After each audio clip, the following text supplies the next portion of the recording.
Welcome to SST College of Arts and Commerce. This is SST Edupedia and I am Assistant Professor Neha Telani. Today we are going to learn one topic, that is meaning and nature of HRM in Human Resource Management subject. This subject is included in TYBBS Semester 6. So let's get started. Before going for the term human resource management, let's understand how that term has been derived. Now, that term has been derived by adding three words, that is human, resource and management. Now, as we all know that human means what? Human means people. So, in organization, there are people coming from different background. So first term is human.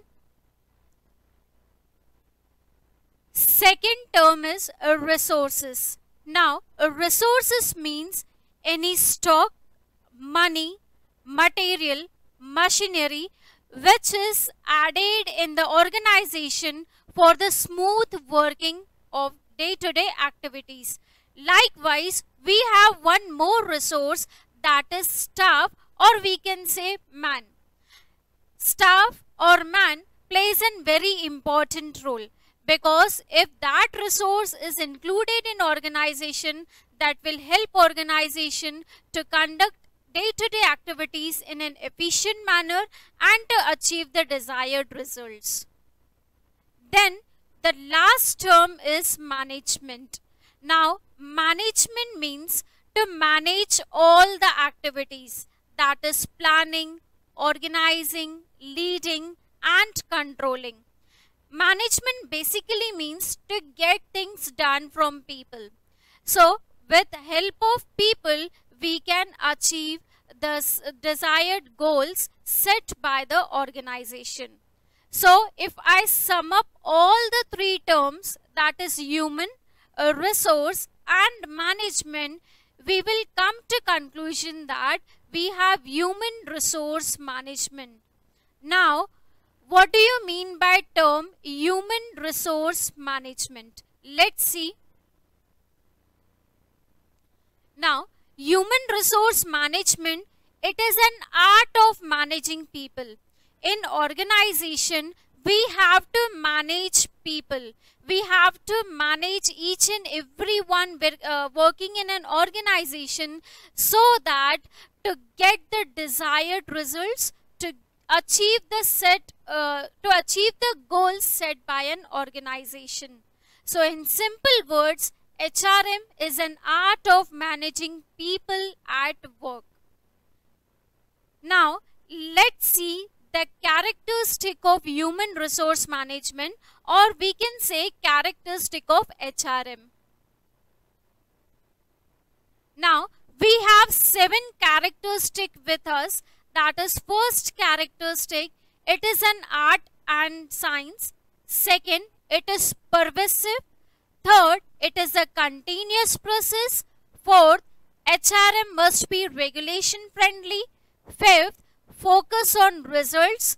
Sixth, people centered. Seventh, human relations philosophy. Now let's understand each and every characteristic in detail.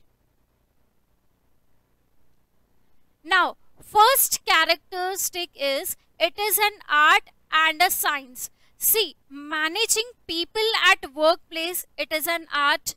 So, we have seen in definition also, management is an art of getting things done through people. So, HRM also will follow that only. We have to get things done by the human working in an organization.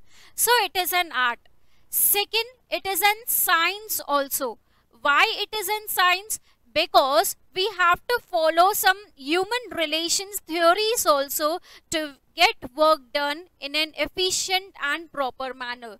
So their application of theories is also there. So that is why it is known as art as well as science. Now, second characteristic is it is pervasive.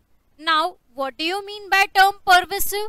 Pervasive means here HRM will apply at all the levels in organization, being at top level, middle level or lower level.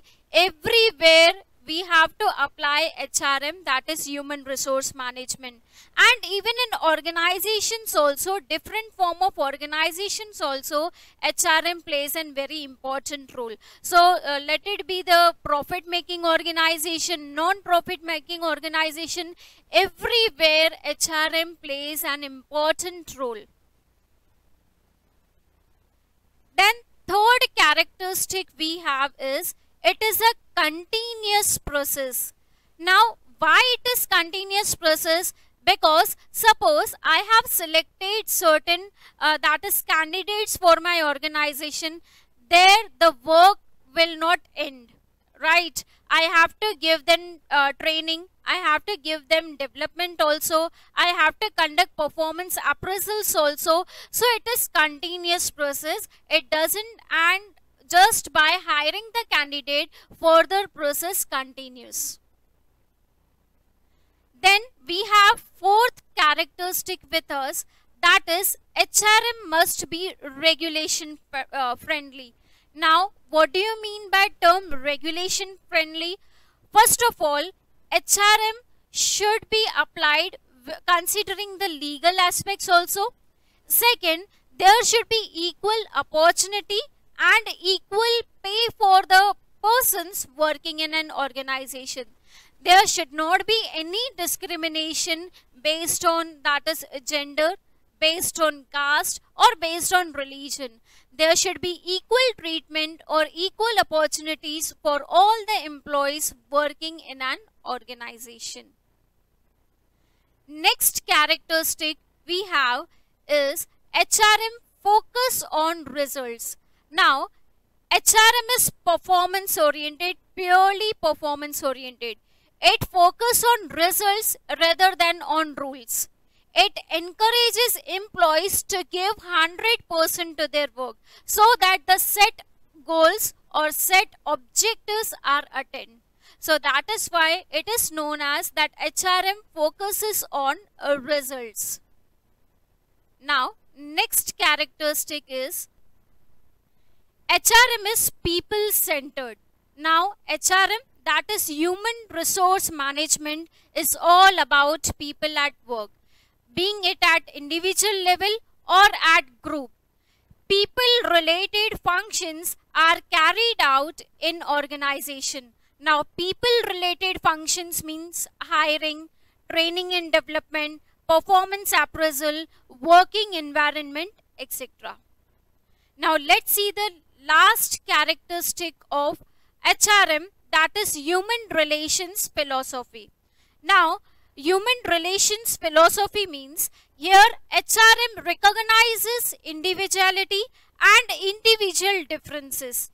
Every manager must be successful in possessing social skills to manage with people with different needs. As we all know that people in organization belongs to different background, so HRM must keep in mind the needs, the wants, the goals of the people working in an organization. So these are some characteristics of HRM. Let's sum up the characteristic. HRM, it is an art as well as science. HRM is pervasive, it will apply at all levels. HRM is continuous process. Here HRM will continue, like there will be selection, training and development, performance appraisal, and that goes on. Then HRM must be regulation friendly. We should follow rules and regulations also in organization. HRM focuses on results. HRM is people oriented. And last one, HRM follows human relations philosophy. So that's all for today, students. We have seen the meaning and characteristic of HRM. Thank you.